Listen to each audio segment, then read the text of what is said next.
Hola clase. In this video we will see the end of the expansion of the Christian kingdoms throughout the Iberian Peninsula, and we will talk about two well-known monarchs, Ferdinand and Isabella.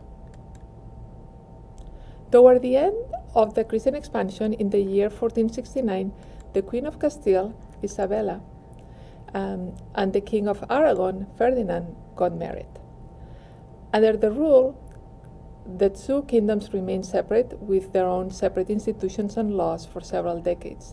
They received the title of from the Pope as the Catholic monarchs. That's how they are best known. During the Catholic monarch's reign, many events took place that will leave a strong imprint in the history not only of Spain but the entire world. The year 1492 was a particularly happening year. In 1492, the last Muslim kingdom of the Iberian Peninsula, Granada, was conquered. In 1492, it was also the year when the Catholic monarchs ordered the expulsion of all Jewish people from the Iberian Peninsula.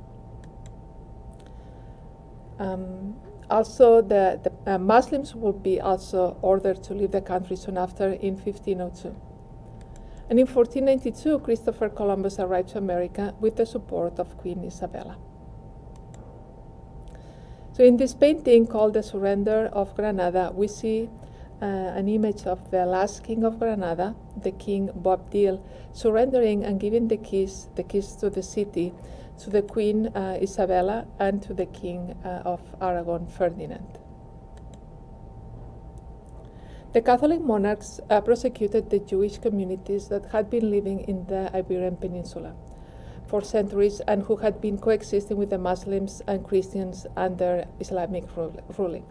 In 1492, the Catholic monarchs issued an edict of expulsion of all non-converted Jewish.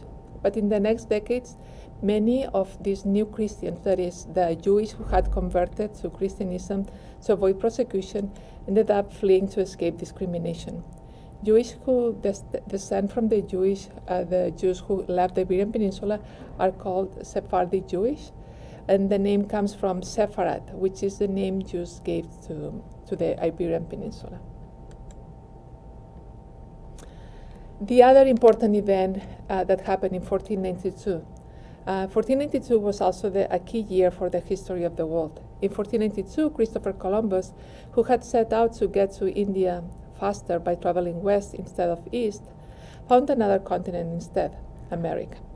Well, he didn't actually find the continent itself, as he landed in the island of La Hispaniola, which is the island where today we find the countries of Haiti and Dominican Republic.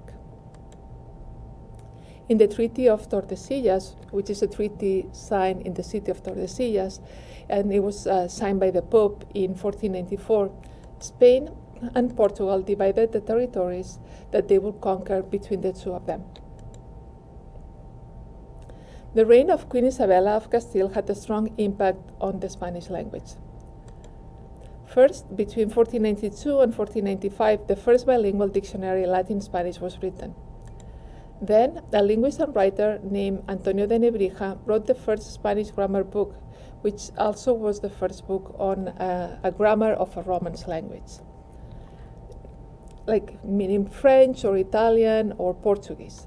Nebrija dedicated this book to Queen Isabella. Why? Why to dedicate a grammar book to a queen? Well, the thing is that Nebrija justified or explained the need to write this book by saying that language is an instrument of the creation of an empire.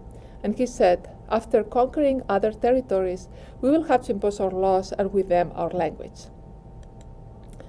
Also, during this period, the word Spanish starts to be used to refer to the language, but the word Castilian continues to be used. And nowadays, both words are used to talk about the language, either Castilian or Spanish.